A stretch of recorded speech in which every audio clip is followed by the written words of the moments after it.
मैं अपने भाई की वजह से 3 साल जेल में रहा। जेल में मैंने गलती से एक बड़े टाइकून के बेटे की जान बचा ली, जिसने ग्रेटिट्यूड में मुझे 100 मिलियन दिए। जेल से निकलते ही मैंने तुरंत अपने पापा को कॉल किया ताकि ये खुशखबरी बता सकूं, लेकिन मेरी आवाज सुनते ही पापा ने फोन काट दिया। मुझे टेंशन हुई, लगा घर में कुछ बुरा हो गया है, इसलिए मैं जल्दी से वापस घर पहुंचा। जैसे ही दरवाजे तक पहुंचा, अंदर से मेरी भाभी सियालिन की चिड़चिड़ी आवाज सुनाई दी, जो प्रॉपर्टी ट्रांसफर को लेकर इतनी जल्दी मचा रही थी। मैं प्रेनेटल चेकअप भी नहीं करवा पाई। जब वो वापस आएगा तो खुद जाकर किराए का घर ढूंढ ले। मैं किसी एक्स प्रिजनर के साथ नहीं रहना चाहती, लेकिन ये उसी के भले के लिए है। आखिर घर के पैसे उसी ने दिए थे। उनकी बातें सुनकर मेरा हाथ, जो दरवाजा खटखटाने वाला था, हवा में ही रुक गया। मेरी उंगलियां बेकाबू होकर कांपने लगीं। मुझे तो बचपन से आदत है कि मम्मी पापा हमेशा मेरे भाई को ज्यादा प्यार करते थे, लेकिन वो हमेशा मुझसे जुड़ा रहता था। मैं उसकी गलती अपने सिर लेने के लिए जेल गया था। वो इतना बेरहम नहीं हो सकता है ना।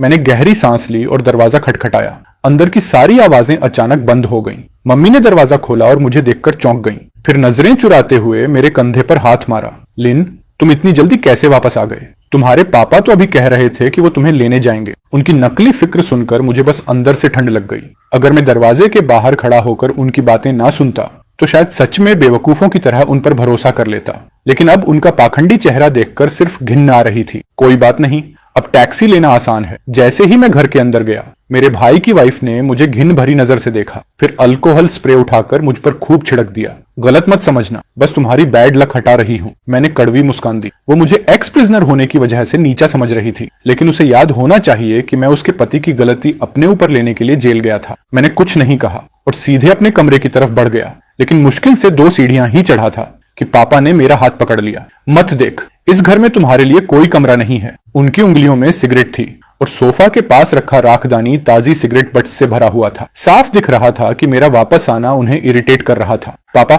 मैं सिर्फ 3 साल जेल में था, मरा नहीं था। ऐसा कैसे कि अब मैं एक कमरे के लायक भी नहीं रहा? पक्का तुम्हारा भाई नहीं मानेगा। तभी मेरा भाई बाथरूम से बाहर आया। चेहरे पर अजीब सी ऑकवर्डनेस थी। भैया, घर में इतने लोग हैं, बस इतने ही कमरे हैं, हम सब कैसे रहेंगे? उसका असहज चेहरा देखकर मेरा दिल जम सा गया। मैं ठंडी हंसी हंसा। पहले तो हम सब इसी घर में रह लेते थे। मैं सिर्फ 3 साल जेल में रहा, अब अचानक जगह कैसे कम पड़ गई? किस हक से मुझे निकाल रहे हो? मत भूलो कि ये घर मैंने कैश देकर खरीदा था। ये सुनते ही उसने अचानक मुझे थप्पड़ मार दिया और उंगली दिखाते हुए बोला, क्या घर खरीद लिया तो खुद को बहुत बड़ा आदमी समझने लगा? तू घर वापस आया है या कर्ज वसूलने? क्या मैं तुझसे घर वापस मांग रहा हूँ? आप लोग तो मुझे एक कमरा तक नहीं दे रहे। मेरे पापा गुस्से से फुफकारे और आंखें तरेड़ते हुए साफ बोल दिया, सुन ले, इस घर में तेरे लिए कोई कमरा नहीं है। अगर रहना है तो बाहर जाकर किराए का घर ले, हम तेरा कुछ नहीं देते। मैं वहीं जम गया, गुस्से से कांप रहा था। सीने में ढेर सारी इमोशंस उमड़ रही थी। वाह, क्या बात कही है। क्या तुम लोग मुझे बिल्कुल भी सीरियसली नहीं लेते? कौन था जो रो रो कर मुझसे अपनी गलती लेने की भीख मांग रहा था? कौन कह रहा था कि मैं इस परिवार का सबसे बड़ा बेनिफैक्टर हूं? अब तो मैं सिर्फ वही वापस मांग रहा हूं जो मेरा है, मेरा अपना कमरा। क्या ये भी ज्यादा है? याद करो, उस वक्त मम्मी पापा रोते हुए मुझसे कह रहे थे कि मेरा भाई एक प्रेस्टिजियस यूनिवर्सिटी में पढ़ता है, उसका फ्यूचर बहुत ब्राइट है, एक एक्सीडेंट की वजह से उसकी जिंदगी बर्बाद नहीं होनी चाहिए। उन्होंने ये भी कहा था कि जब मैं जेल से बाहर आऊंगा, पूरा परिवार मुझे अच्छे से रिवॉर्ड देगा। मुझे किसी रिवॉर्ड की जरूरत नहीं थी, मुझे बस अपने माता पिता पर तरस आया और मैं अपने भाई से प्यार करता था। इसीलिए मैं उसकी जगह जेल गया ताकि उसे बचा सकूं। मैंने अपनी नौकरी खो दी, अपनी कार बेच दी, अपनी सारी सेविंग्स खत्म कर दी, लेकिन मैंने कभी नहीं सोचा था कि बदले में मुझे फैमिली लव नहीं बल्कि धोखा और पूरी तरह से टूट जाना मिलेगा। अब मैं सिर्फ अपना कमरा चाहता हूँ, लेकिन पूरा परिवार मिलकर मुझे घर से निकाल रहा है। आंसू चुपचाप गिर रहे थे, लेकिन मैंने दांत भींच लिया ताकि खुद पर कंट्रोल ना खो दूं। भैया, इन 3 सालों में जब तुम जेल में थे, हम लोगों ने भी बहुत मुश्किलें झेली हैं। अब तुम वापस घर में रहना चाहते हो। लोग हमारे बारे में क्या सोचेंगे? तुम हमारे बारे में क्यों नहीं सोच सकते? अचानक मैंने उसका हाथ झटक दिया और बर्फ जैसी ठंडी नजरों से उसकी तरफ उंगली उठाई। सेंटिन, मत भूलो कि जेल में तुम्हें जाना चाहिए था। जिसने परिवार की इज्जत मिट्टी में मिलाई वो तुम थे। तुम मेरे सैक्रिफाइस का मजा ले रहे हो, मेरे घर में रह रहे हो और ऊपर से मुझे ही दोष दे रहे हो कि मैं तुम लोगों के बारे में नहीं सोचता। ये सुनकर मेरे छोटे भाई का चेहरा बेहद खराब हो गया। मैंने तुम्हारा शुक्रिया अदा कर दिया था, अब और क्या चाहिए तुम्हें? मैं तुम्हारा छोटा भाई हूँ, ये सब करना तुम्हारा फर्ज नहीं था क्या? उसकी बेपरवाह एटीट्यूड ने मुझे अंदर तक चोट पहुंचाई। मेरे मम्मी पापा भी उसकी साइड लेने लगे। बड़ा भाई बाप जैसा होता है, अपने भाई के लिए कुछ किया तो क्या उसका एहसान गिनाएगा? तुम इतने छोटे दिल के क्यों हो? सियोलिन, अब तुम छोटे नहीं रहे। अगर तुम्हें अकेले किराए के घर में रहना पड़े तब भी वही सही है। उनकी हर बात किसी तेज चाकू की तरह मेरे दिल को काट रही थी। मैंने सिर उठाया और आंखें बंद कर ली, खुद को जबरदस्ती रोने से रोकते हुए। मेरे होठों पर मायूसी भरी मुस्कान आ गई। कोई हैरानी नहीं कि इन 3 सालों में तुम लोग मुझसे मिलने तक जेल नहीं आए। तो असल में तुम लोग मुझे सिर्फ एम्बैरेसमेंट समझते थे। ठीक है, आज से मैं तुम सबसे हर रिश्ता तोड़ता हूँ, बाद में पछताना मत। इतना कहकर मैं बिना पीछे देखे घर से निकल गया, उस घर को पीछे छोड़ते हुए जिसमें इंसानियत की जरा भी गर्माहट नहीं थी। मैं काफी देर तक सड़कों पर अकेला भटकता रहा। आखिरकार एक होटल मिला जहां कुछ दिन रुकने का इंतजाम किया। मैंने इंटरनेट पर एक वकील से कांटेक्ट किया, काफी मोटी फीस देकर। जो घर मैंने कैश में खरीदा था वो मेरे पेरेंट्स के नाम पर है, क्या मैं उसे वापस ले सकता हूँ? वकील ने कहा कि अगर मैं साबित कर दूं कि असली बायर मैं हूं, जैसे original payment receipts, property papers वगैरह दिखाकर, तो मैं घर वापस ले सकता हूँ। मुझे हमेशा डॉक्यूमेंट संभाल कर रखने की आदत रही है,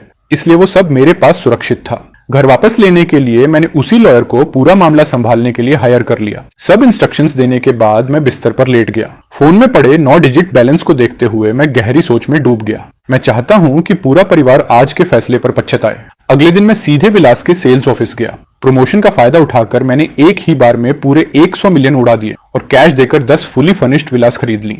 एक खुद के लिए रखी और बाकी 9 रेंट पर चढ़ा दी। सिर्फ उन 9 विलास के रेंट से ही मेरे पास हर महीने जरूरत से ज्यादा पैसा आने लगा। 1 महीने बाद मुझे पापा का फोन आया, क्या तुम पागल हो गए हो सैनल? हमारे खिलाफ लॉ सूट करने की हिम्मत कैसे हुई? सच में जेल काट कर आए हो, तभी इतने चालाक हो गए हो? फोन के उस पार से ही मुझे पापा का गुस्से से लाल चेहरा दिखता हुआ महसूस हो रहा था। मैं बस हल्का सा मुस्कुराया। मैंने ताने से कहा, क्या ये सब आपने ही नहीं सिखाया? मैं ये घर वापस चाहता हूँ, इसलिए नहीं कि मुझे इसकी जरूरत है, बल्कि इसीलिए क्योंकि मैं नहीं चाहता कि तुम जैसे एहसान फरामोश लोग उसमें रहो। मैंने उनकी गालियां इग्नोर की और इतना बोलकर फोन काट दिया। जैसे ही मैंने फोन नीचे रखा, दरवाजे पर नॉक की आवाज आई। मैंने दरवाजा खोला तो बाहर एक बेहद सेक्सी और खूबसूरत लड़की खड़ी थी। हेलो लैंडलॉर्ड, मैं विला नंबर 2 की टेनेंट हूँ। मेरा नाम सुबंगनुआन है। मुझे वो लड़की हल्का सा याद आई। वही पहली टेनेंट थी जिसने मेरी विला रेंट पर ली थी। डील बहुत स्मूथली हुई थी। उसने उसी वक्त कॉन्ट्रैक्ट साइन कर दिया था। मैंने शांत एक्सप्रेशन के साथ उसकी तरफ देखा। कुछ काम था? सुबान ने हल्के से अपने बाल पीछे किए। उसके गाल थोड़े लाल थे और आंखों में रिक्वेस्ट भरी हुई थी। आज रात मेरी हाउस वार्मिंग पार्टी है। मेरे क्लासमेट्स उस करोड़पति लैंडलॉर्ड से मिलना चाहते हैं जिसने एक साथ 10 विलास खरीद ली। क्या आप आकर मेरा सपोर्ट कर सकते हो? मैं थोड़ा चुप रह गया।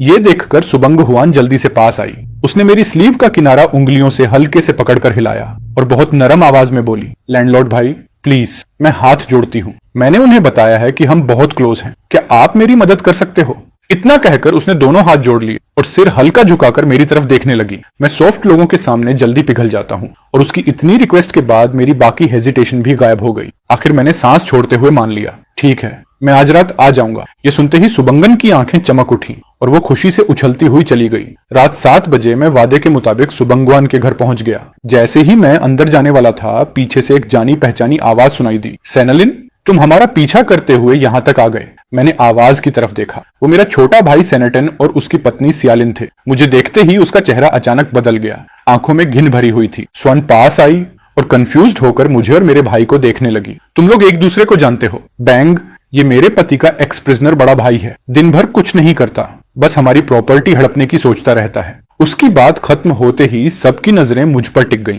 घिन, क्यूरियोसिटी और मजाक से भरी नजरें। एक भारी प्रेशर मेरे ऊपर आ गिरा। उसकी झूठी बातें सुनकर मैंने मुट्ठियां भींच ली। दिल में ठंडी सिहरन दौड़ गई, जबकि मैं अपने भाई को ऐसे देख रहा था जैसे कोई जोकर देख रहा हूं। पहली बात, मुझे तुम लोगों का पीछा करने में कोई इंटरेस्ट नहीं है। दूसरी बात, मैं कन्विक्ट इसलिए बना क्योंकि मैंने तुम्हारे पति की जगह जेल काटी। तीसरी बात, तुम मुझे एक्स प्रिजनर कहकर नीचा दिखाती हो, लेकिन मेरे घर से निकलने से मना करती हो। तो बताओ, बेशर्म कौन है? मेरी बातें इतनी शार्प थीं कि लोगों की नजरें मेरी भाभी पर और ज्यादा दिलचस्पी से टिक गईं।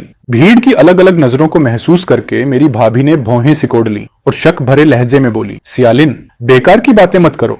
वो घर सेनेटेन का है, उसका तुमसे क्या लेना देना? वैसे भी लॉयर की नोटिस घर पहुंच चुकी है। उम्मीद है कोर्ट में भी तुम ऐसे ही जिद्दी बने रहोगे। भाई, मुझे पता है तुम अभी जेल से निकले हो और तुम्हारे पास रहने की जगह नहीं है, लेकिन वो कमरा हमने अपने बेबी के लिए रखा था। हम फैमिली हैं। क्या तुम्हें ये सब इतना अगली बनाना जरूरी है? मैंने उसे ठंडी नजर से देखा। जितना ज्यादा सुन रहा था, मेरा दिल उतना ही जमता जा रहा था।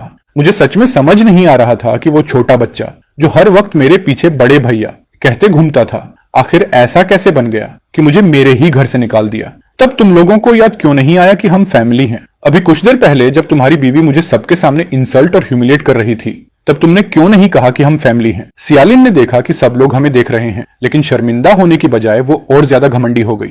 वो मुझे ऊपर से नीचे तक घिन से देखते हुए बोली, सेंटेन, ये विला एक अरबपति लैंडलॉर्ड ने खरीदी। तुम यहाँ कोई सीन क्रिएट करने की सोच तो नहीं रहे? उसकी आवाज ऊंची थी, टोन पूरा एरोगेंट, जैसे वो खुद उस विला की मालकिन हो और मैं कोई चूहा हूं जो चोरी से अंदर घुस आया हो। ये सुनते ही वहां मौजूद लोग मुझे नीची नजर से देखकर मजाक उड़ाने लगे। उसी वक्त स्वान वन मेरे सामने आकर खड़ी हो गई। उसकी भौहें सिकुड़ी हुई थी। सियालिन, क्या तुम लोगों के बीच कोई मिसअंडरस्टैंडिंग नहीं है? मिसअंडरस्टैंडिंग? बिल्कुल नहीं। सेनेटिन, मैं तुम्हें सलाह देती हूँ कि अब भी यहाँ से निकल जाओ। करोड़पति लैंडलॉर्ड बस आने ही वाला है। अगर तुमने उसे नाराज कर दिया तो पता भी नहीं चलेगा कैसे मरोगे। सियालिन की अगुवाई में सब लोग मुझ पर बेरहमी से अपनी नफरत उगलने लगे। उसी पल मुझे आखिरकार सबके असली घिनौने चेहरे साफ दिखाई दे गए। सुबान, जो अब तक कंफ्यूज्ड थी, जैसे ही उसने सियालिन की बातें सुनी, उसका चेहरा और ज्यादा पीला पड़ गया। अब वो और सहन नहीं कर पाई। वो गुस्से से कांपते हुए अचानक मेरे सामने आकर खड़ी हो गई। सियालिन, चुप हो जाओ। मिस्टर सेनेटन मेरे गेस्ट हैं। अगर तुम ऐसे उनकी बदनामी करोगी तो यहाँ तुम्हारा स्वागत नहीं है। अभी के अभी निकल जाओ। सियालिन ने गुस्से में स्वांगहुआन को धक्का दिया, फिर घमंड से हमारे पास चली आई। चेहरे पर तिरस्कार भरा हुआ था। मैंने तुरंत स्वांगहुआन को पकड़ लिया। पेट में अजीब सा दर्द उठ रहा था। मेरे अपने सबसे करीबी लोग मुझे नीचा दिखा रहे थे, लेकिन स्वांगहुआन मुझे बचाने के लिए खड़ी थी। और तुम कौन होती हो हमें निकालने वाली? तुम कोई करोड़पति मालकिन नहीं हो। यहाँ से जाने वाला तो ये है। हाँ बंगन, कहीं इसने तुम्हें बेवकूफ तो नहीं बना दिया? हम तो बस तुम्हारी भलाई के लिए समझा रहे हैं। ध्यान रखना, कहीं ये तुम्हारा फायदा ना उठा ले। सुबंगन ने मेरे भाई और उसकी बीवी को गुस्से से देखा। उसकी सांसें तेज चल रही थीं। यहाँ से जाने वाले तुम लोग हो। सेनेटेन वही करोड़पति लैंडलॉर्ड जिसने एक साथ 10 विलास खरीदी थी। सुबंगन की आवाज ज्यादा ऊंची नहीं थी, लेकिन हॉल में छाए सन्नाटे में वो किसी हथौड़े की तरह सबके दिलों पर गिरी। सारा शोर अचानक गायब हो गया। ऐसा लगा जैसे हवा तक जम गई हो। सिर्फ शौक में भरी भारी सांसों की आवाज सुनाई दे रही थी। सियालिन के चेहरे पर जमी मजाक उड़ाती मुस्कान गायब होने तक का वक्त नहीं मिला। वो उसी हालत में जम गई। उसकी आंखें फटी की फटी रह गईं और वो मुझे घूरने लगी। उसका शरीर हैरानी से हल्का कांप रहा था। वो इस सस्ते कपड़े पहने आदमी को, अभी अभी जेल से निकले एक्स कन्विक्ट को, उस करोड़पति से जोड़ ही नहीं पा रही थी जिसने 10 विलास पर करोड़ों उड़ा दिए थे। बंगवन, तुम मजाक कर रही हो। ये ओनर कैसे हो सकता है? इसके पास तो रहने की जगह तक नहीं है। ये गरीब है। एक तरफ खड़ा सेनेटेन कागज की तरह सफेद पड़ चुका था, जैसे उसके शरीर की सारी ताकत खत्म हो गई हो। जो हाथ उसने सियालिन को पकड़ रखा था वो ढीला होकर नीचे लटक गया।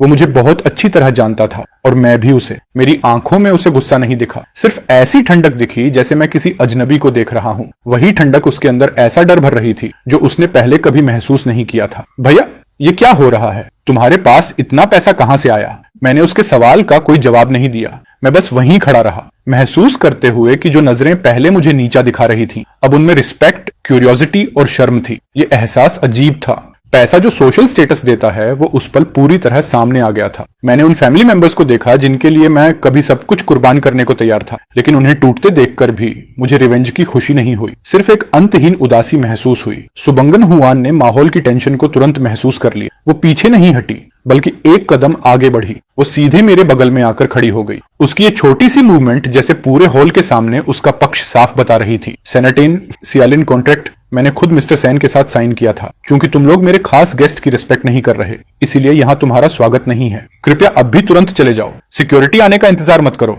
सियालिन ने मुंह खोला जैसे फिर कोई तमाशा करना चाहती हो, लेकिन जैसे ही उसकी नजर सुबंगुआन की ठंडी आंखों और आसपास लोगों की इल्जाम भरी नजरों से टकराई, उसका आखिरी घमंड भी टूट गया। उसने ऑकवर्ड तरीके से अपना ब्रांडेड बैग पकड़ लिया, वही बैग जो उसने मेरे लिए पैसों से खरीदा था, और अब वही सबसे बड़ा ताना बन गया था। सेनेटन ने सिर झुका लिया। उसने एक बार भी मेरी तरफ देखने की हिम्मत नहीं की। फिर वो टूटी हुई सियालिन को लेकर सबकी नजरों के बीच शर्मिंदा हालत में विला से बाहर निकल गया। लॉबी का ऑटोमेटिक डोर धीरे धीरे बंद हो गया, उन लालची आत्माओं को बाहर छोड़ते हुए। रात के अंधेरे में पार्टी की म्यूजिक फिर से बजने लगी, लेकिन अब सबकी नजरें मेरे लिए बदल चुकी थीं। मुझे पता था ये सिर्फ शुरुआत थी। जिस घर पर उन्होंने कब्जा किया था, जिस इज्जत को उन्होंने पैरों तले रौंदा था, मैं वो सब एक एक करके वापस लेने वाला था। वहीं दूसरी तरफ विला से निकाले जाने के बाद भी सियालिन और सेनेटन को अपनी गलती का एहसास नहीं हुआ, बल्कि वो एक पुराने किराए के अपार्टमेंट में छुपकर फोन की स्क्रीन देखते हुए दांत पीस रहे थे। सियालिन बार बार सुबंगवान के मोमेंट्स स्क्रॉल कर रही थी। जलन ने उसका चेहरा बिगाड़ दिया था।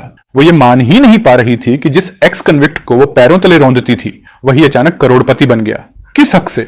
एक निकम्मा आदमी जो जेल में था, वो विला में रहने के लायक कैसे हो गया?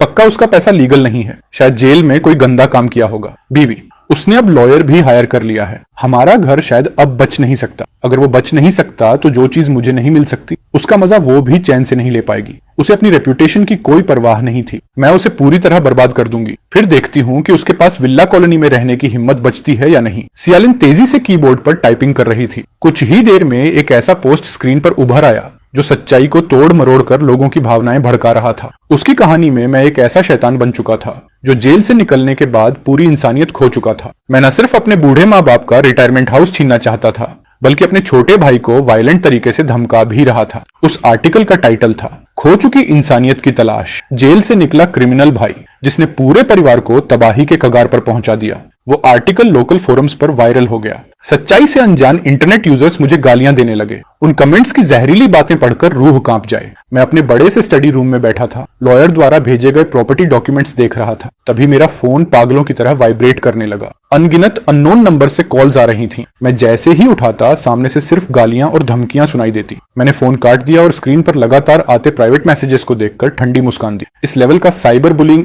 जेल में जो झेला था उसके सामने कुछ भी नहीं था। तभी सुबह हाथ में टैबलेट लेकर अंदर आई।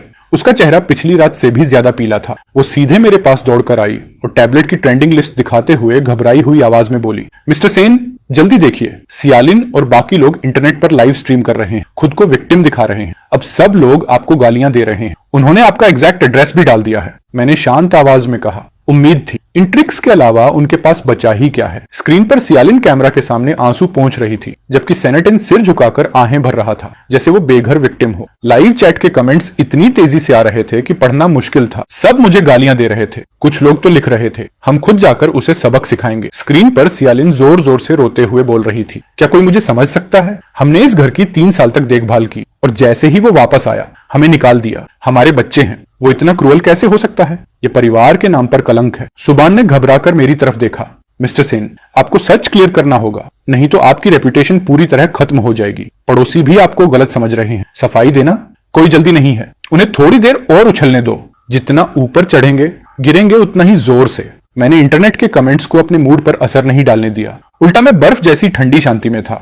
मैंने अपने लॉयर का नंबर डायल किया। मेरी आवाज शांत थी लेकिन अथॉरिटी साफ झलक रही थी। लॉयर जान, इंटरनेट पर जितने भी प्रूफ्स हैं सब कलेक्ट हो गए, उन अकाउंट समेत जो जानबूझकर मेरी बदनामी कर रहे हैं। फोन के उस पार से जवाब आया, चिंता मत कीजिए मिस्टर सेन, सारे डिफेमेटरी रूमर्स और राइट्स वायलेशंस ऑफिशियली नोटराइज्ड हो चुके हैं। बस आपके एक ऑर्डर की देर है। उन्हें सिर्फ कॉम्पेंसेशन ही नहीं देना पड़ेगा, क्रिमिनल चार्जेस भी लग सकते हैं। लाइव स्ट्रीम में उनके हाइपोक्रिट चेहरे को देखते हुए मेरे दिल में फैमिली अफेक्शन की जो आखिरी उम्मीद बची थी वो भी पूरी तरह खत्म हो गई। क्योंकि उन्होंने ये रास्ता चुना था तो मैं भी उन्हें एक बड़ा गिफ्ट दूंगा। मैंने टैबलेट बंद किया, बड़े से विंडो के पास जाकर शांत लेक को देखने लगा। इंटरनेट पर चल रहा तूफान मेरे लिए बस उनकी बर्बादी की शुरुआत थी। ऑनलाइन कमेंट्स प्लेग की तरह फैलते जा रहे थे। यहाँ तक कि विलास कॉलोनी के नेबर्स भी अलर्ट हो गए थे। लोग छोटे छोटे ग्रुप्स में खड़े होकर मेरे घर की तरफ उंगलियां दिखा रहे थे। उनकी नजरों में शक और जांच थी। उसी वक्त सेनेटिन की अगुवाई में मेरे पेरेंट्स जोर जोर से चिल्लाते हुए मेरे दरवाजे पर आ पहुंचे। उनके हाथ में पुराना टूटा हुआ लाउडस्पीकर था और ऐसा लग रहा था जैसे यहीं परमानेंटली बैठने वाले हों। सेनेटिन, अभी बाहर निकल। एहसान फरामोश बेटे, इतने बड़े घर में रहता है और अपने बाप को किराए के घर में रहने देता है। क्या तेरे अंदर जरा भी कॉन्शियस नहीं बची?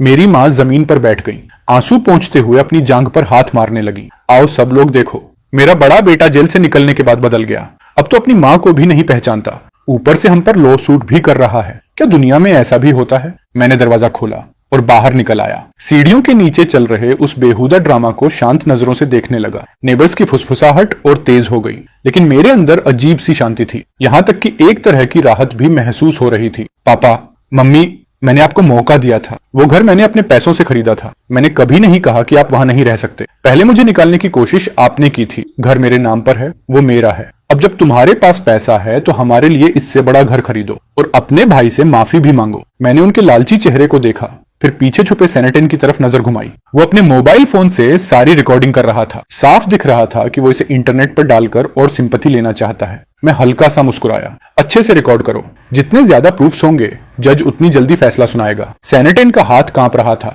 उसकी आंखों में एक पल के लिए गिल्ट की झलक आई, लेकिन अगले ही पल वो खुद को संभालकर फिर से राइचस बनने का नाटक करते हुए फोन कैमरा के सामने एक्टिंग करने लगा। मेरे पेरेंट्स थोड़ी देर तक हंगामा करते रहे, फिर सिक्योरिटी गार्ड्स ने उन्हें जबरदस्ती वहां से हटाया। हॉल फिर से शांत हो गया। मैं सोफा पर बैठा था, फोन में भरी एंडलेस गालियां देखता हुआ, साथ ही दिमाग में लॉयर की बताई डिटेल्स दोहरा रहा था। तभी सुबान दरवाजा नॉक करके अंदर आई।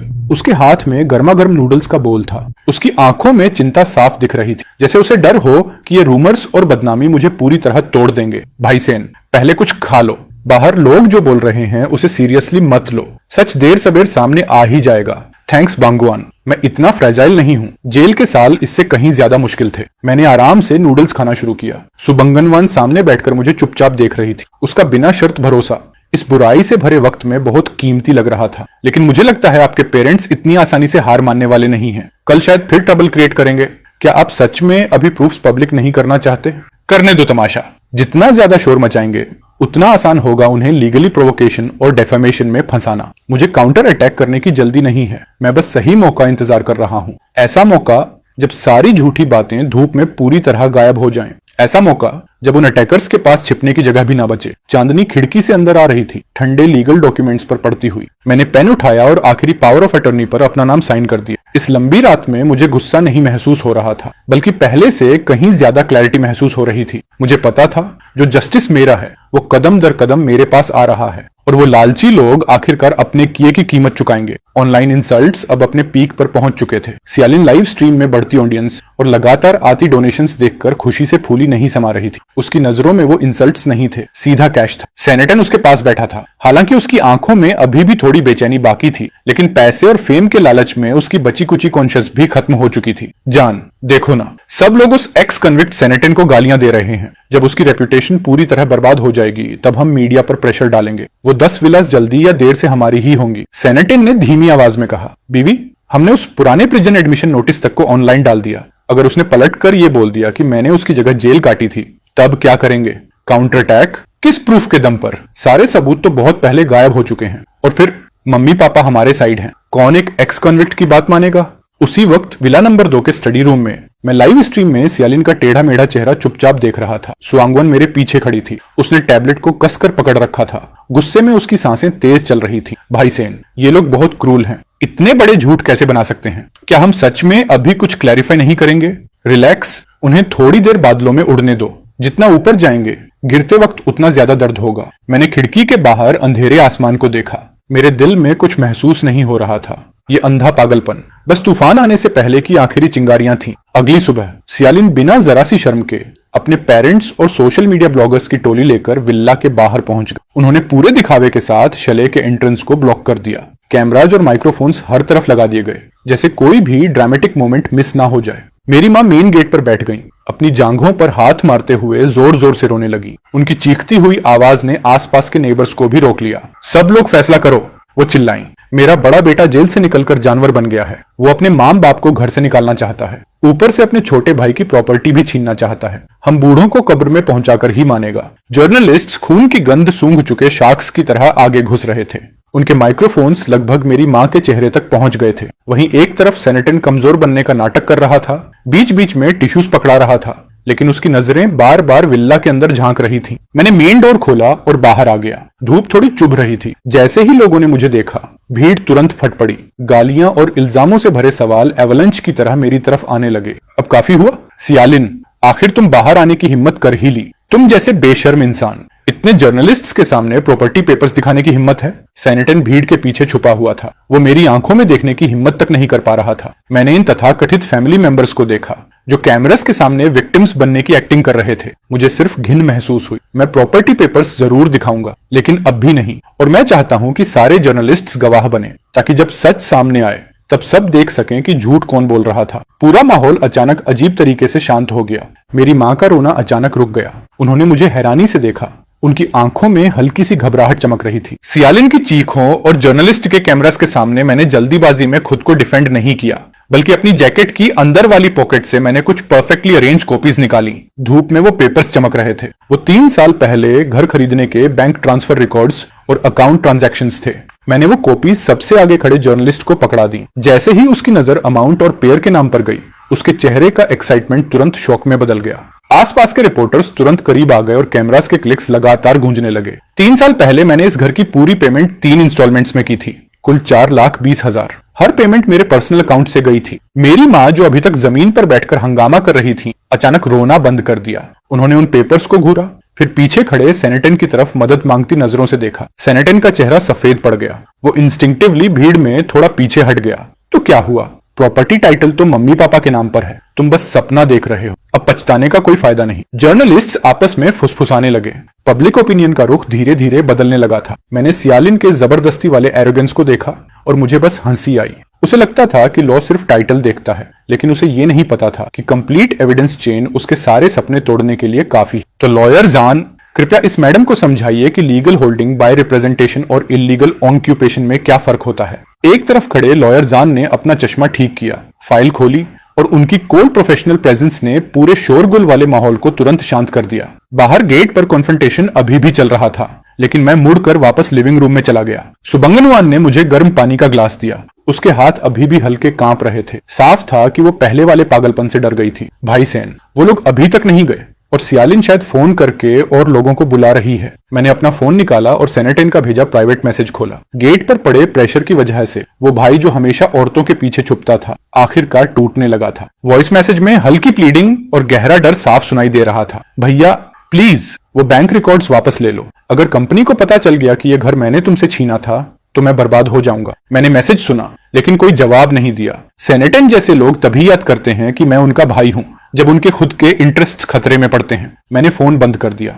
मेरी नजर विंडो के बाहर गई, जहां मेरे पेरेंट्स कैमरास के सामने विक्टिम्स बनने की एक्टिंग कर रहे थे। उन्होंने अपने छोटे बेटे के फ्यूचर के लिए बिना झिझक अपने बड़े बेटे के 3 साल सैक्रिफाइस कर दिए थे, और अब छोटे बेटे के घर के लिए वो बड़े बेटे को हमेशा के लिए बदनाम करना चाहते थे। उनके लिए फैमिली अफेक्शन बस एक इस्तेमाल करने वाली बार्गेनिंग चिप थी। बाहर सियालिन को शायद कोई और कॉल आया था। उसका चेहरा अचानक सफेद पड़ गया। उसने डर के साथ विल्ला की दूसरी मंजिल की तरफ देखा और उसका फोन लगभग हाथ से गिर गया। मैं समझ गया, लॉयर जान की दूसरी लीगल वार्निंग उसके फोन पर पहुंच चुकी थी। साइबर वायलेंस की असली मास्टरमाइंड अब आखिरकार कानून की ठंड महसूस करने लगी थी। उसी वक्त जब सेनेटन फिर से चिल्लाकर नया ड्रामा शुरू करने वाला था, भीड़ के बाहर एक ब्लैक रोल्स रॉयस धीरे धीरे आकर रुकी। उसकी number plate special repeated numbers वाली थी। उस कार की अपीयरेंस ने पूरे नॉइज माहौल को पल भर में शांत कर दिया। यहाँ तक कि सबसे अग्रेसिव ब्लॉगर्स ने भी बिना सोचे अपने स्टेबलाइजर्स नीचे कर दिए। कार का डोर खुला और एक इंपोजिंग प्रेजेंस वाला जवान आदमी बाहर उतरा।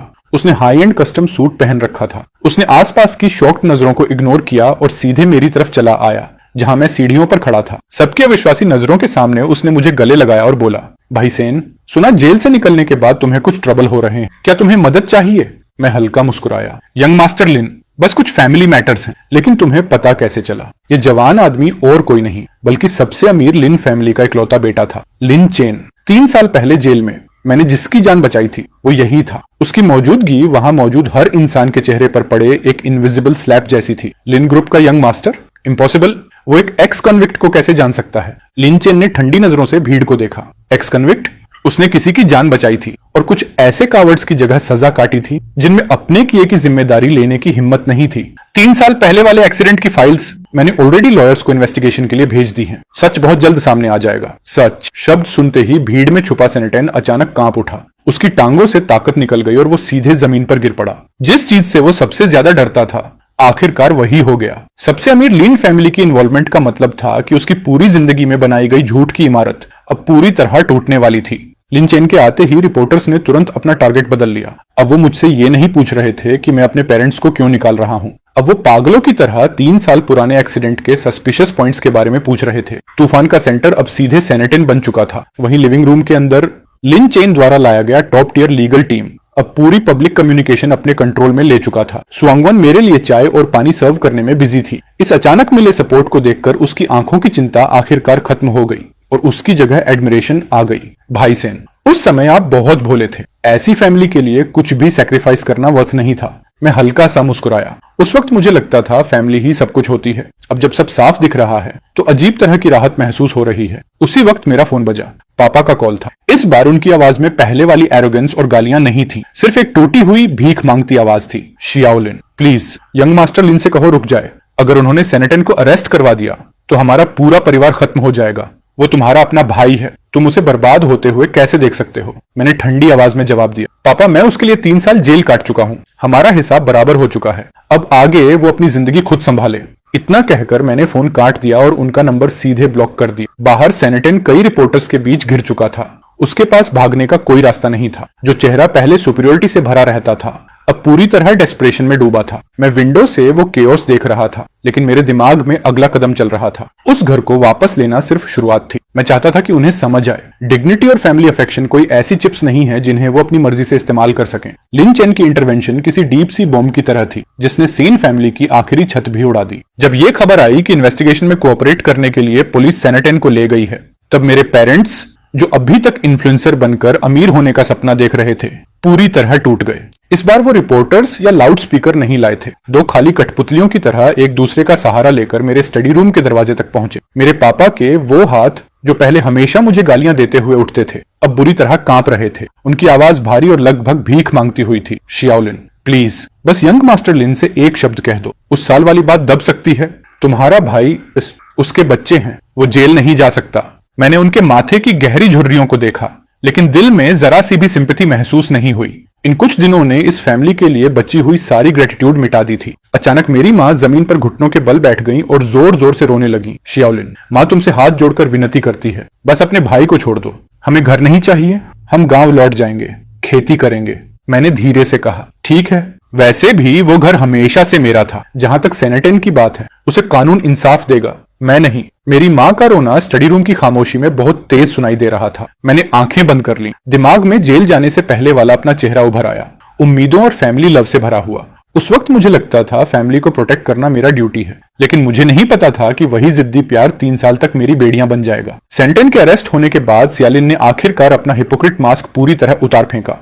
उसे पता चल चुका था कि सब खत्म हो गया है, इसलिए उसने कोर्ट की फोर्स्ड एग्जीक्यूशन से पहले घर की हर कीमती चीज बेचकर ले जाने का प्लान बना लिया। सोफा फाड़ दिया गया, महंगे लैंप्स आधे खोल दिए गए, यहाँ तक कि दीवारों पर लगे डेकोरेटिव पेंटिंग्स भी उसने गुस्से में तोड़कर उतार दिए। वो किसी डरे हुए हंटिंग डॉग की तरह थी, जो अपना टेरिटरी खोने से पहले आखिरी मांस का टुकड़ा नोच लेना चाहता हो। मुझे फर्क नहीं पड़ता, ये सेकंड हैंड फर्नीचर जैसे भी बिके, बेच दो। और वो फ्रिज भी, शाम तक सब हट जाना चाहिए। जब वो पागलों की तरह सामान हटाने में लगी हुई थी, तभी लॉयर जान कोर्ट के कुछ यूनिफॉर्म पहने कर्मचारियों के साथ गेट पर पहुंचा। घर के अंदर फैले कचरे को देखकर लॉयर जान ने भौहें सिकोड़ ली। मिसेस एशिया, कोर्ट के सीजर ऑर्डर के मुताबिक इस प्रॉपर्टी की सारी फिक्स्ड फैसिलिटीज और एक्सेसरीज प्रोटेक्टेड हैं। आपकी हरकत इंटेंशनल प्रॉपर्टी डैमेज के अंडर आती है। सियालिन पागलों की तरह चीखती हुई सीजर्स लेकर उनकी तरफ झपटी। दफा हो जाओ यहाँ से, ये मेरे पति का घर है। उस एक्स प्रिजनर सेनगली को इसे लेने का कोई हक नहीं। मैं इसे तोड़ दूंगी, लेकिन उसे एक ईंट भी नहीं दूंगी। कोर्ट स्टाफ जल्दी से उसे पकड़ने दौड़े। सियालिन धूल से भरे फ्लोर पर गिर गई।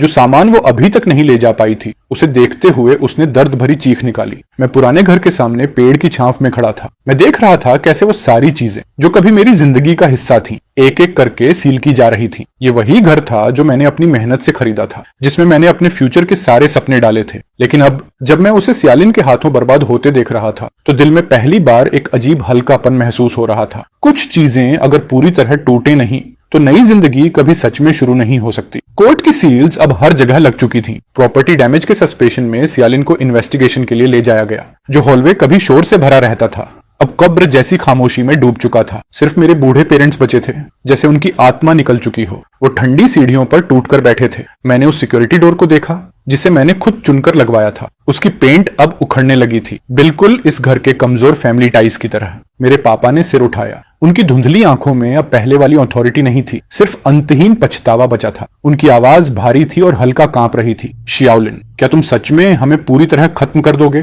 तुम्हारा भाई अंदर सफरिंग झेल रहा है और तुम यहाँ उसका घर छीन रहे हो? क्या तुम्हारी कॉन्शियंस को कुत्ते खा गए हैं? मैंने शांत नजरों से उन्हें देखा। पापा, कॉन्शियंस तो मैंने 3 साल पहले जेल में ही खो दी थी। मैं इस घर को रेनोवेट करवाऊंगा, लेकिन आज के बाद मैं आप लोगों को यहाँ कदम रखने नहीं दूंगा। ये सुनते ही मेरी माँ फिर से जांग पीट कर रोने वाली थी, लेकिन तभी एक नरम मगर मजबूत हाथ ने उन्हें रोक लिया। सुबंगवन पता नहीं कब हॉलवे के आखिर में आकर खड़ी हो गई थी। उसने प्रोफेशनल सूट पहना हुआ था और हाथ में कई लीगल डॉक्यूमेंट्स थे। उसने मेरे पेरेंट्स को पोलाइटली ग्रीट किया, लेकिन उसकी आवाज में कोई बहस की गुंजाइश नहीं थी। अंकल, आंटी, मैं मिस्टर सेन की पर्सनल असिस्टेंट हूँ। इस प्रॉपर्टी के आगे के हैंडलिंग का पूरा लीगल प्रोसेस कंप्लीट हो चुका है। अगर आप लोग आगे भी डिस्टर्बेंस क्रिएट करेंगे, तो मैं मिस्टर सेन की तरफ से पर्सनल रेस्ट्रेनिंग ऑर्डर फाइल करूंगी। मेरे पेरेंट्स उसकी प्रोफेशनल प्रेजेंस से पूरी तरह सकरस्तंड रह गए। घर में ड्रामा करना उनकी आदत थी, लेकिन कानून और रूल्स की लैंग्वेज बोलने वाले एजुकेटेड लोगों से वो डरते थे। मैंने उसे देखकर थोड़ा सरप्राइज होकर पूछा, तुम यहाँ कैसे? सुबंगवान हल्का मुस्कुराई। यंग मास्टर लिन ने कहा कि आपको ऐसे इंसान की जरूरत है जो लॉ समझता हो और डिटेल ओरिएंटेड हो,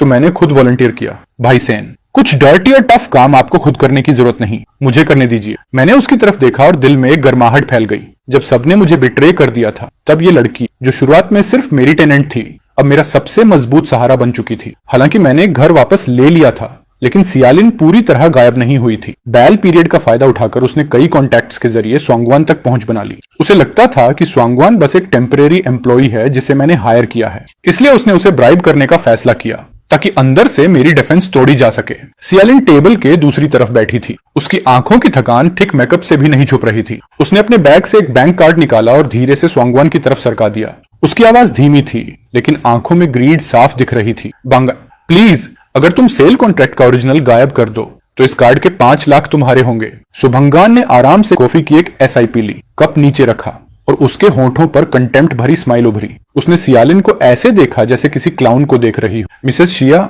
शायद आपको कुछ मिसअंडरस्टैंडिंग हुई है। मैं मिस्टर सेन की एम्प्लॉई नहीं हूँ, मैं उनकी बिजनेस पार्टनर हूँ और मुझे एविडेंस डिस्ट्रॉय करने के लिए ब्राइब करने की आपकी पूरी कोशिश रिकॉर्ड हो चुकी है। सियालिन का चेहरा तुरंत सफेद पड़ गया। वो झटके से खड़ी हो गई। तू हरामजादी, तूने मुझे धोखा देने की हिम्मत कैसे की? उसके डर्टी मनी के चक्कर में मत पड़। वो बस एक निकम्मा एक्स प्रिजनर है। मैं दरवाजे से अंदर आया और उसकी टूटी हुई हालत को देखा। वो कभी मेरी भाभी थी। मैंने तो उसके लिए कार और हाउस खरीदने तक का सोचा था, लेकिन उसने सबसे ग्रीडी और इविल रास्ता चुना। मैंने उसे देखा। मेरी आंखों में सिर्फ डिसअपॉइंटमेंट थी। तुम्हारा आखिरी मौका भी तुमने अपने हाथों से बर्बाद कर दिया। लॉयर जान नीचे इंतजार कर रहे हैं। ब्राइबरी और एविडेंस टैंपरिंग के बारे में अब ये बातें जज को समझाना। सियालिन चेयर पर ढह गई।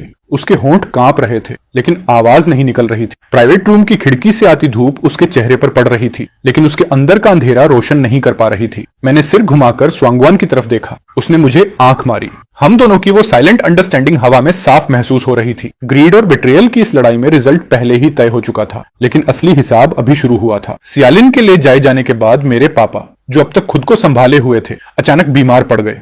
वो हॉस्पिटल बेड पर लेटे थे। माथे पर टॉवल रखा था और वो लगातार सेनेटन का नाम बड़बड़ा रहे थे। मुझे पता था ये उनका आखिरी इमोशनल ब्लैकमेल था, ताकि मैं लॉ सूट वापस ले लूं। जब मैं रूम में अंदर गया, माँ बेड के पास बैठी आंसू पोंछ रही थी। मुझे देखकर वो पहले की तरह गालियां देने नहीं कूदी, बल्कि कांपते हुए मेरे कपड़े का किनारा पकड़ लिया। उनकी आंखें प्लीडिंग से भरी थीं। शियाओलिन, तुम्हारे पापा का दिल अब और नहीं सह सकता। डॉक्टर कह रहे हैं उन्हें और शॉक नहीं देना चाहिए। इस फैमिली को टूटने से बचाने के लिए अपने भाई और सियालिन को माफ कर दो। मैंने धीरे से अपना कपड़ा छुड़ाया। मेरी आवाज इतनी शांत थी कि उसमें कोई इमोशन तक नहीं था। माँ, 3 साल पहले जब मैं जेल गया था, तब मेरा दिल भी टूट गया था। उस वक्त फैमिली के बारे में सोचकर मुझे किसने माफ किया था? बेड पर पड़े पापा अचानक जोर जोर से खांसने लगे। उन्होंने कांपते हाथ से मेरी तरफ इशारा किया। कुछ कहना चाहते थे, लेकिन आवाज नहीं निकल रही थी। मैंने उन्हें देखा। दिल में गुस्सा नहीं था, सिर्फ वो थकान थी जो दुनिया की सच्चाई समझ आने के बाद आती है। नालायक बेटे, क्या तू मुझे मारना चाहता है? सियालिन, तुम, मैंने बीच में ही कहा। डॉक्टर ने कहा है आपको सिर्फ हाई ब्लड प्रेशर है, कोई सीरियस बात नहीं। ये एक्टिंग जर्नलिस्ट्स के सामने काम आ सकती है, लेकिन अब मुझ पर नहीं। मैं हॉस्पिटल रूम से बाहर निकल गया। पीछे से माँ की रोती हुई डेस्परेट चीखें सुनाई दे रही थीं, लेकिन मैंने मुड़कर नहीं देखा। हॉस्पिटल वाला ड्रामा मेरी जिंदगी की स्पीड को रोक नहीं पाया। मैं टेरेस की रॉकिंग चेयर पर बैठा दूर शांत लेक को देख रहा था। तभी स्वांगवान 2 कप्स फ्रेश कॉफी लेकर आई और धीरे से टेबल पर रख दी। उसकी हरकतें इतनी नेचुरल थीं जैसे हम बहुत लंबे समय से ऐसे ही साथ हों। इन दिनों उसने मेरे लिए ढेर सारे लीगल डॉक्यूमेंट्स और सोशल ट्रबल्स संभाले थे, जिससे मैं फैमिली मैटर्स के उस दलदल से बाहर निकल पाया। भाई सेन, यंग मास्टर लिन ने उस साल वाले एक्सीडेंट के सारे प्रूफ्स कंप्लीट कर दिए हैं। अब ये ऑफिशियली कंफर्म हो चुका है कि सेनेटन ने आपको स्केपगोट बनाया था। जल्द ही फाइनल सेंटेंस सुनाया जाएगा। मैंने हल्के से सिर हिलाया। हम, उसे वहीं जाना चाहिए जहां उसे होना चाहिए। 3 साल पहले वही जिम्मेदारी उसे उठानी चाहिए थी। डिटेंशन सेंटर में सेनेटन की हालत अच्छी नहीं थी। अब न पेरेंट्स की प्रोटेक्शन थी, न सियालिन की फेक एरोगेंस। बचपन से बिगड़ा हुआ उसका स्वभाव वहां सिर्फ उसे और सफरिंग देगा। सुबान कुछ पल चुप रही, फिर उसने नरम आंखों से मेरी तरफ देखा। जब ये सब खत्म हो जाएगा, तब आपका क्या प्लान है? क्या आप इसी स्टोन विला में लैंडलॉर्ड बनकर रहेंगे? मैंने दूर होराइजन की तरफ देखा और हल्की मुस्कान दी। ये तो बस शुरुआत है। जो 3 साल मैंने खो दिए, उन्हें अब मैं किसी ज्यादा मीनिंगफुल तरीके से भरूंगा। मैंने उसकी तरफ देखा। बांगान, तब भी क्या तुम मेरी मदद करती रहोगी? स्वांगवान ने कुछ नहीं कहा, बस मुस्कुराकर सिर हिला दिया। उसकी आंखें क्रिस्टल जैसी चमक रही थीं। मुझे पता था वो सड़ा हुआ अंधेरा पास धीरे धीरे मेरी जिंदगी से उतर रहा था और लेक पर उगते सुबह के सूरज की तरह एक नई जिंदगी धीरे धीरे सामने आ रही थी। लिन फैमिली द्वारा दिए गए कि एविडेंस के ऑफिशियली केस फाइल में जुड़ते ही 3 साल पहले छुपाया गया एक्सीडेंट का सच आखिरकार दुनिया के सामने आ गया। हाइडन रॉन और किसी दूसरे इंसान को गिल्ट लेने के लिए मैनिपुलेट करने के चार्जेस में सेनेटन को 4 साल की प्रिजन सेंटेंस मिली। वर्डिक्ट सुनते ही सेनेटन अक्यूज बेंच पर ही टूटकर बैठ गया। उसे हमेशा लगता था कि पेरेंट्स की प्रोटेक्शन और सियालिन के ड्रामास के दम पर वो हमेशा मेरी शैडो के पीछे छुपा रहेगा, लेकिन वो भूल गया था कि शैडोज का भी आखिर होता है। कोर्टरूम में मेरे पापा छाती पीट पीट कर रो रहे थे। 4 साल मेरा बेटा जिसने प्रेस्टिजियस यूनिवर्सिटी से ग्रेजुएशन किया, उसकी जिंदगी बर्बाद हो गई। सैनलिन, तो उसका बड़ा भाई होकर इतना क्रूल कैसे हो सकता है? मैं धीरे से खड़ा हुआ और शांत नजरों से पापा को देखा। पापा, जो 3 साल मैंने उसकी जगह जेल में बिताए, तब मैंने आपको एक बार भी उसके खिलाफ बोलते नहीं सुना। अब जब वो सिर्फ अपनी जिम्मेदारी उठा रहा है तो आपसे सहा नहीं जा रहा। मेरी माँ लगभग बेहोश होकर रो रही थी। वो दबी आवाज में मुझे फैमिली की बर्बादी बता रही थी, लेकिन मैंने कोई ध्यान नहीं दिया। मैं सीधा कोर्टरूम से बाहर निकल आया। ठंडी हवा मेरे चेहरे से टकराई, लेकिन दिल में पहली बार एक अजीब हल्कापन महसूस हुआ। मिस्टर सेन, मल्टीपल चार्जेस की वजह से सियालिन की सेंटेंस शायद सेनेटन से भी कम नहीं होगी, और जहां तक प्रॉपर्टी डिस्प्यूट की बात है, वो पूरी तरह क्लोज हो चुका है। क्लोज? मैं हल्का मुस्कुराया। लेकिन ये तो मेरी नई जिंदगी की शुरुआत है। लॉयर जान, यंग मास्टरलिन से कांटेक्ट कराइए। मैं उस इन्वेस्टमेंट प्लान को शुरू करना चाहता हूँ। जी मिस्टर सेन। यंग मास्टरलिन, मैं लॉयर जान बोल रहा हूँ। मिस्टर सेन आपसे बात करना चाहते हैं। फैमिली डिजास्टर खत्म होने के बाद मैं रिवेंज की खुशी में डूबा नहीं रहा, बल्कि मैंने लिन चेन का इनविटेशन एक्सेप्ट किया और ऑफिशियली इलीट बिजनेस सर्कल में कदम रखा। मैंने 5 विलास बेच दिए ताकि वो मेरे इनिशियल कैपिटल बन सके। उसी पैसे से मैं अपना खुद का बिजनेस एम्पायर बनाना चाहता था। रिसेप्शन पार्टी में मैंने कस्टम मेड सूट पहना हुआ था। मेरी प्रेजेंस अब पहले से कहीं ज्यादा काम और स्टेडी थी। सुबंगान मेरी बिजनेस पार्टनर बनकर एलिगेंट इवनिंग गाउन में सबका अटेंशन खींच रही थी। वो बड़े बड़े बिजनेस टाइकॉन्स के बीच आराम से घूम रही थी, कॉन्फिडेंस से बातें कर रही थी और एक एक करके इन्फ्लुएंशियल लोगों से मेरा इंट्रोडक्शन करा रही थी। भाई सैन, वो सामने जो है ना, वो चेंबर ऑफ कॉमर्स के प्रेसिडेंट हैं। आपके ओल्ड सिटी रेनोवेशन प्रोजेक्ट में उन्हें काफी इंटरेस्ट है। वो आपसे प्राइवेट बात करना चाहते हैं। मैंने हल्का सिर हिलाया। ठीक है, लगता है हमारा पहला कदम काफी मजबूत रहा, लेकिन जैसे ही हम आगे बढ़ने वाले थे, एक अनएक्सपेक्टेड विजिटर अचानक हमारे रास्ते में आकर खड़ा हो गया। जैसे ही हम आगे बढ़ने वाले थे, एक अनएक्सपेक्टेड विजिटर ने हमारा रास्ता रोक लिया। वो हियान शहर का फेमस रियल एस्टेट टाइकून था, मिस्टर जो। वो वाइन ग्लास घुमाते हुए सार्कास्टिक स्माइल के साथ बोला, मिस्टर सेन, आजकल आपने काफी हंगामा मचा रखा है। सुना है आपका अपनी फैमिली के साथ सीरियस कॉन्फ्लिक्ट चल रहा है। बिजनेस में हार्मनी सबसे जरूरी होती है। अगर आप खुद अपने पेरेंट्स के खिलाफ खड़े हो सकते हैं, तो कौन आराम से आपके साथ कोऑपरेट करेगा? मैंने शांत नजरों से उसकी तरफ देखा। मिस्टर जो, आपकी इन्फॉर्मेशन काफी स्ट्रांग है, लेकिन मैं बिजनेस रूल्स और बाउंड्रीज के आधार पर करता हूँ। जिन लोगों की खुद कोई बाउंड्रीज नहीं होती, वो मेरे साथ कोऑपरेट करने लायक भी नहीं होते। मिस्टर जो का चेहरा तुरंत खराब हो गया। आसपास खड़े बिजनेसमैन ने भी नजरें चुरा ली। साफ था कि वो मेरी ताकत और कैपेबिलिटी को दोबारा इवेल्युएट कर रहे थे, लेकिन मैंने इस छोटे इंसिडेंट को अपने रिदम पर असर नहीं डालने दिया। मुझे पता था आगे का रास्ता अभी बहुत लंबा है। मिस्टर जो जैसे कंपेटिटर्स बस आइसबर्ग का टिप थे। 3 दिन बाद मुझे फिर से मिस्टर जो की तरफ से इन्विटेशन मिला।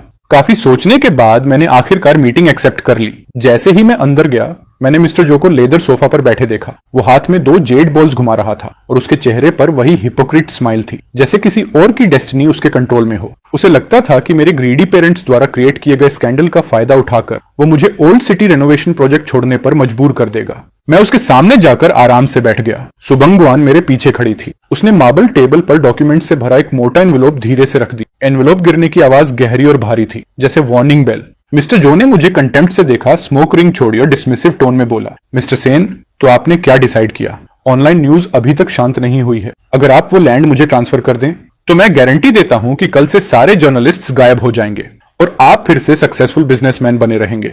मैंने कप नीचे रखा, हल्की मुस्कान दी और सुबंगवान को इशारा किया।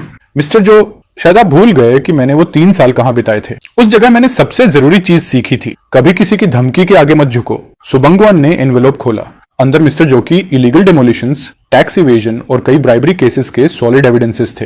ये सारी इंफॉर्मेशन लिन चेन ने लिन फैमिली के इंटेलिजेंस नेटवर्क से पूरी रात में निकलवाई थी। मैंने शांत आवाज में कहा, मिस्टर जो, अगर मैं ये सब इकोनॉमिक इन्वेस्टिगेशन स्क्वाड को दे दूं, तो क्या आपकी कंपनी वीकेंड तक सर्वाइव कर पाएगी? मिस्टर जो की स्माइल तुरंत जम गई। उसके हाथ की जेड बॉल्स आपस में टकराईं और एक तेज चिड़चिड़ाहट की आवाज निकली। उसके माथे पर पसीने की बूंदें उभरने लगीं। सारे एविडेंस के सामने उसकी एरोगेंस टूट चुकी थी। मिस्टर सेन, हम दोनों बिजनेसमैन हैं, इतनी दूर जाने की जरूरत नहीं है ना? मैं धीरे से खड़ा हुआ, अपना सूट ठीक किया और कॉन्फिडेंट स्माइल दी। मछली मर सकती है लेकिन मेरा जाल नहीं टूटेगा। मिस्टर झाओ, मैं भी आपको एनिमी नहीं बनाना चाहता, वरना अगली मुलाकात सिर्फ कोर्टरूम में होगी। मैं बिना पीछे देखे हॉल से बाहर निकल गया। पीछे मिस्टर जो सोफा पर ऐसे गिर पड़ा जैसे कीचड़ का ढेर हो। बिजनेस वर्ल्ड की स्टॉर्म फिलहाल शांत हो गई थी, लेकिन जिंदगी ने मेरे लिए जो असली टेस्ट्स तैयार किए थे वो अभी शुरू हुए थे। 6 महीने बाद सियालिन ने प्रिजन हॉस्पिटल में एक बेटे को जन्म दिया। क्योंकि सेनेटेन और सियालिन दोनों प्रिजन सेंटेंस काट रहे थे और दूसरी तरफ की फैमिली उस बच्चे को बर्डन मान रही थी। काफी घुमावों के बाद वो छोटा बच्चा आखिरकार मेरे स्टडी रूम तक पहुंच गया। मैं क्रेडल में लेटी उस नन्ही सी जिंदगी को कॉम्प्लेक्स नजरों से देख रहा था। इसका नाम क्या रखा जाए? सियालिन ने कोई नाम नहीं रखा। बर्थ सर्टिफिकेट में ये जगह खाली है। सुबंगवान ने मेरी तरफ देखा। भाई सेन, क्या आपने सच में इस बच्चे को अडॉप्ट करने का फैसला कर लिया है? इसका मतलब है कि पूरी जिंदगी आप उन दोनों लोगों की शैडो से जुड़े रहेंगे।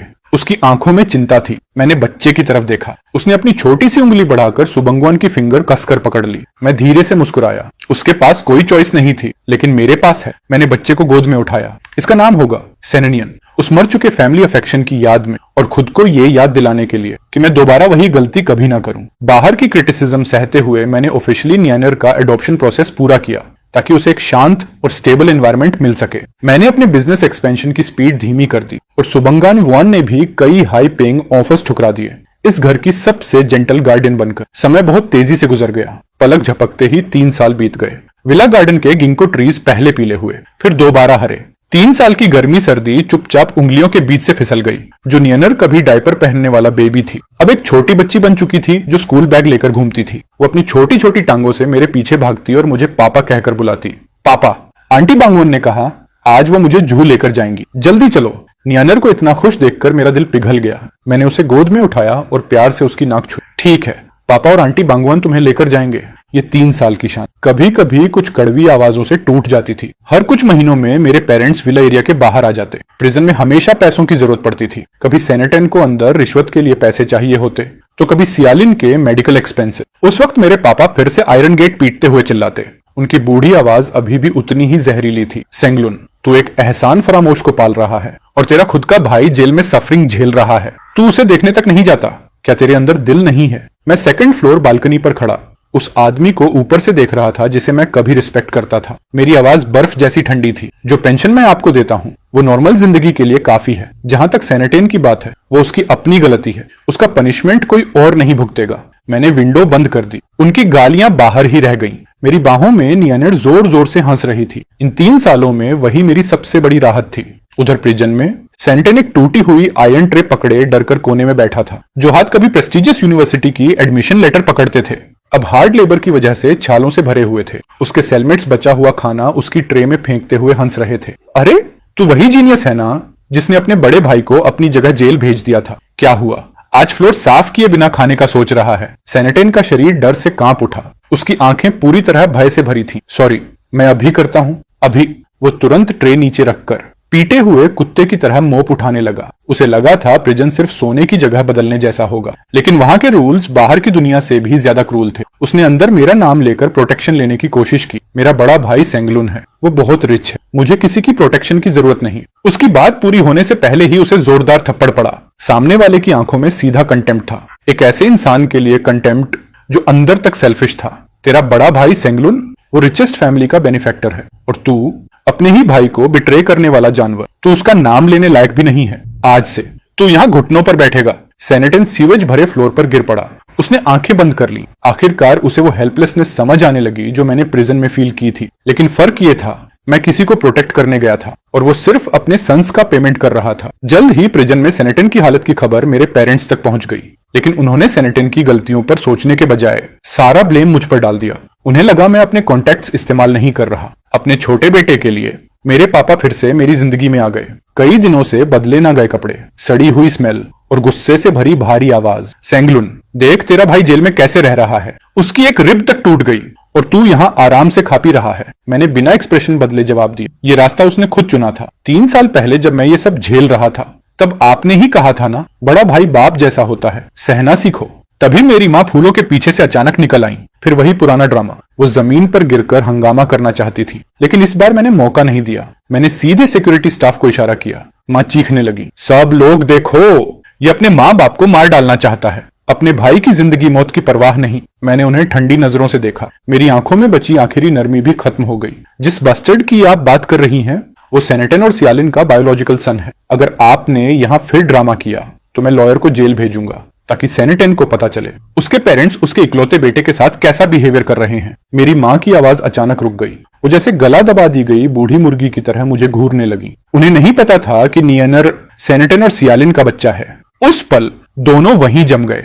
मेरे होठों पर सार्कास्टिक स्माइल उभरी। मैं मुड़कर अंदर जाने लगा, लेकिन पापा ने मुझे रोक लिया। उनकी आवाज में सावधान उम्मीद और चापलूसी थी। श्याओलिन, मुझे बच्चे को देखने दे। मैं बिना पीछे देखे घर के अंदर चलता गया। मैं नियनर के पास इन्हें बिल्कुल नहीं आने दूंगा। मुझे इन लोगों पर भरोसा नहीं है। सुबह नगन सो चुकी नियनर को गोद में पकड़े हुए खड़ी थी। दरवाजे पर उन दोनों पर हल्की रोशनी पड़ रही थी। वही घर है जिसे मैं प्रोटेक्ट करना चाहता हूँ। जब से सेलिन ने हिरासत वाले हॉस्पिटल में नियनर को जन्म दिया था, पोस्टमार्टम ठंड और भारी मेंटल प्रेशर की वजह से उसे एक गंभीर क्रोनिक बीमारी लग गई। जो औरत पहले सिर्फ सोना चांदी पहनने और लग्जरी लाइफ के बारे में सोचती थी, अब हॉस्पिटल बेड पर कमजोर हालत में पड़ी रहती थी, खाली आंखों से छत को घूरते हुए। उसके बाल सूखे और पीले पड़ चुके थे। लंबे समय से खून और न्यूट्रिशन की कमी की वजह से उसके गाल अंदर धंस चुके थे। यहाँ तक कि थोड़ा पानी पीने के लिए उठना भी उसके लिए बहुत मुश्किल हो गया था। हालांकि गार्ड्स नियम के हिसाब से उसकी देखभाल कर रहे थे, लेकिन उस इंस्टीट्यूशन की ठंडी फीलिंग उसकी लोनलीनेस को और बढ़ा देती थी। बच्चा, वो बच्चा कहाँ है? मेरी माँ, उसे कहाँ ले गई मेरी माँ? उसके पास खड़ी नर्स कोई जवाब नहीं देती, बस रूटीन में ड्रिप बदलती रहती। सेलिन को यह नहीं पता था कि उसकी माँ, जो पैसों से जान से ज्यादा प्यार करती थी, बच्चे को पहले ही बोझ समझकर छोड़ चुकी है। उसे ये भी नहीं पता था कि जिस भाई को वो लेबर रिफॉर्म वाला क्रिमिनल कहकर इंसल्ट करती थी, वही अब उस बच्चे की आखिरी उम्मीद बन चुका है। सेलिन की आंखों के कोने से कड़वा आंसू बह निकला। उसकी आवाज रिजेंटमेंट से भरी थी। सेंटेन, क्या तुम मुझ पर हंस रहे हो? मैं इस हालत में पहुंच गई हूँ, अब खुश हो? उसका पछतावा दूसरों को नुकसान पहुंचाने का नहीं था, बल्कि उस लग्जरी लाइफ को खोने का था जो उसे मिल सकती थी। इस ट्विस्टेड मेंटल टॉर्चर के नीचे उसकी बीमारी बार बार लौट आती थी। डॉक्टर ने कहा कि ये क्रोनिक बीमारी शायद जिंदगी भर उसका पीछा करेगी। खिड़की की सलाखों से धूप अंदर आ रही थी और जमीन पर धब्बेदार शेडोज बना रही थी। सियालिन ने आंखें बंद कर ली। उसके दिमाग में वही दिन घूम रहे थे जब वो मेरे कैश पेड अपार्टमेंट में ऐश करती थी, लेकिन आखिर में वो दिन सिर्फ एक सपना बनकर रह गए, जहां वो कभी वापस नहीं जा सकती। जब मेरे पेरेंट्स को पता चला कि मैंने नियनर को अडॉप्ट कर लिया है, तब आखिर उन्हें सिचुएशन समझ आई। जानते हो क्या, अब वो सेंटेन और सेलिन पर भरोसा नहीं कर सकते थे। अगर उन्होंने मुझे पूरी तरह नाराज कर दिया तो बाकी जिंदगी उन्हें सड़कों पर भीख मांगनी पड़ेगी। इसलिए जब उन्हें पता चला कि सेलिन गंभीर बीमार है, तो वो पहले की तरह रिपोर्टर्स लेकर तमाशा करने नहीं आए, बल्कि उनका एटीट्यूड बदल गया। मेरे पिता झुककर सोफा के किनारे बैठे थे, नर्वस होकर अपनी जांघों पर हाथ रगड़ रहे थे। मेरी माँ लगातार आंसू पोंछ रही थी। बीच बीच में दोनों चोरी चोरी मेरी तरफ देखते, जैसे गलती कर चुके बच्चे हों। श्याओलिन, पापा मानते हैं कि पहले हम बेवकूफ थे, हमने तुम्हें हर्ट किया। अब तुम्हारा भाई जेल में है और सेलिन हॉस्पिटल में क्रोनिक बीमारी से जूझ रही है। हमारी फैमिली अब सिर्फ तुम पर डिपेंड कर सकती है। हाँ श्याओलिन, माँ अब हर दिन पछताती है। हमें उस वक्त तुम्हारे साथ ऐसा नहीं करना चाहिए था। सेलिन की बीमारी में बहुत पैसा लग रहा है। देखो, नियनेर के लिए ही सही, उसकी थोड़ी मदद कर दो। मैंने हाथ में पकड़ी रिपोर्ट नीचे रखी और उन्हें ठंडी नजरों से देखा। उनकी ये देर से आई ह्यूमिलिटी मुझे खुशी नहीं दे रही थी, बल्कि और ज्यादा आयरॉनिक लग रही थी। अगर मैं वही गरीब एक्स कन्विक्ट होता जो अभी जेल से निकला था, तो क्या ये लोग मुझसे इतनी नरमी से बात करते? इन्हें डर है कि मैं पेंशन देना बंद ना कर दूं, या सच में इन्हें लगता है कि सेलिन दया के लायक है? मेरे पिता का चेहरा हल्का सा ऐंठ गया। उनकी आंखों में शर्म की एक झलक दिखी, लेकिन तुरंत फोर्स्ड स्माइल बना ली। कैसी बातें कर रहे हो? तुम हमारे अपने बेटे हो। जाहिर है हम चाहते हैं फैमिली ठीक रहे। अगर सियालिन की बीमारी ठीक नहीं हुई, तो जब नियनर बड़ा होगा, हम उसे क्या जवाब देंगे? उसी वक्त सुबानगन वैन नियानर को गोद में लिए सीढ़ियों से नीचे उतरी। ये सीन देखते ही नियानर इंस्टिंक्टिवली उसके सीने से चिपक गई।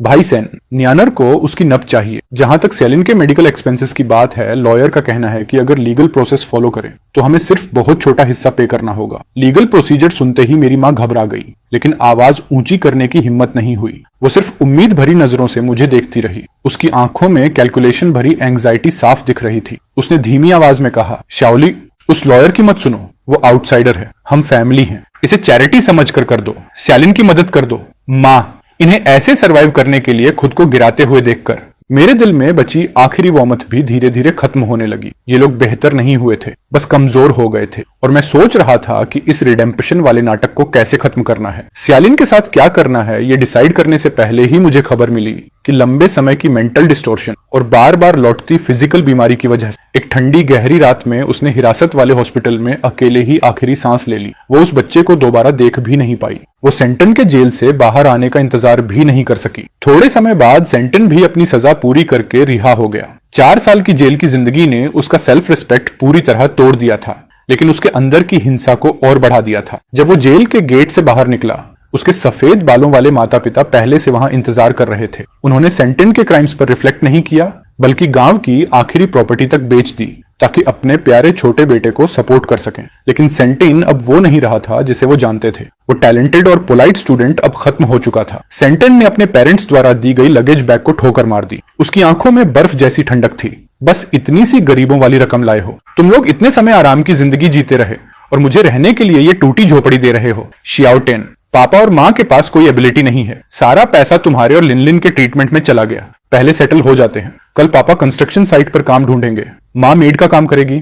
हम जरूर तुम्हें सपोर्ट कर पाएंगे। सेंटन ने तिरस्कार से हंसी उड़ाई और अपने झुके हुए पेरेंट्स की तरफ देखा। उसकी आंखों में ग्रेटिट्यूड का नाम तक नहीं था, सिर्फ एंटाइटलमेंट बचा था। जेल में उसने कमजोरों को दबाना और ताकतवरों से डरना सीख लिया था, और अब दुनिया में सबसे कमजोर लोग उसके अपने पेरेंट्स थे। जल्दी करो और उस आदमी सेंगलिन का नाम मेरे सामने मत लेना। जब मैं ठीक हो जाऊंगा, देर सवेर उससे अपना हर हिसाब वसूल करूंगा। उसके पेरेंट्स एक दूसरे को देखने लगे और डरते डरते उसके पीछे चल दिए। उन्हें लगा था कि उन्हें फिर से सहारा मिल गया है, बिना ये जाने कि वो अपने घर में एक ऐसा अंधेरा ले आए हैं जो कभी भर नहीं सकता।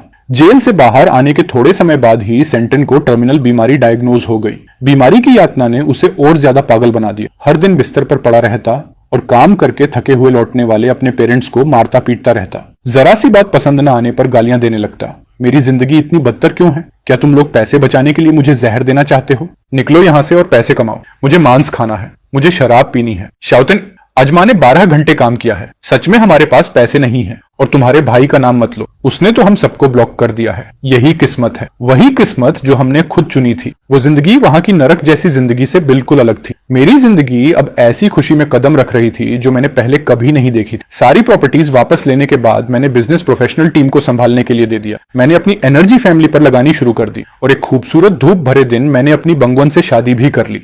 उसी दिन नियर दौड़ता हुआ आया, हाथ में परफेक्ट स्कोर वाला एग्जाम लिए। माँ बंगवन, पापा, माँ बंगन, देखो मैं फर्स्ट आया हूँ। बंगन ने प्यार से नीर के माथे का पसीना पोंछा और उम्मीद भरी नजरों से मेरी तरफ देखा। भाई सेन, कल हम नीर को बीच वेकेशन पर ले चलते हैं। उसे भी थोड़ा रिलैक्स करने की जरूरत है। मैंने रिपोर्ट कार्ड लिया और नीर को गोद में उठा लिया। मेरी आंखों में खुशी और प्यार भरा था। ठीक है, जैसा तुम कहो। जब तक फैमिली साथ है, कोई भी जगह अच्छी है। कभी कभी मुझे उस फैमिली की खबर लॉयर के जरिए मिल जाती थी। सुना था कि सेंटन वहां दर्द से चीखता रहता है। सुना था उसके पेरेंट्स जेल में पछता रहे हैं। लेकिन अब मुझे कोई फर्क नहीं पड़ता था। विला के लॉन पर धूप फैली हुई थी। नियर की हंसी साफ और खुशियों से भरी थी। मैंने बंगुन का हाथ पकड़ा, उसकी हथेली की गर्माहट महसूस करते हुए। जो इंसान अंधेरे से गुजर चुका होता है, वही सामने की रोशनी की असली कीमत समझता है। ये जिंदगी अब भी लंबी है और हमारी खुशी तो अभी बस शुरू हुई है।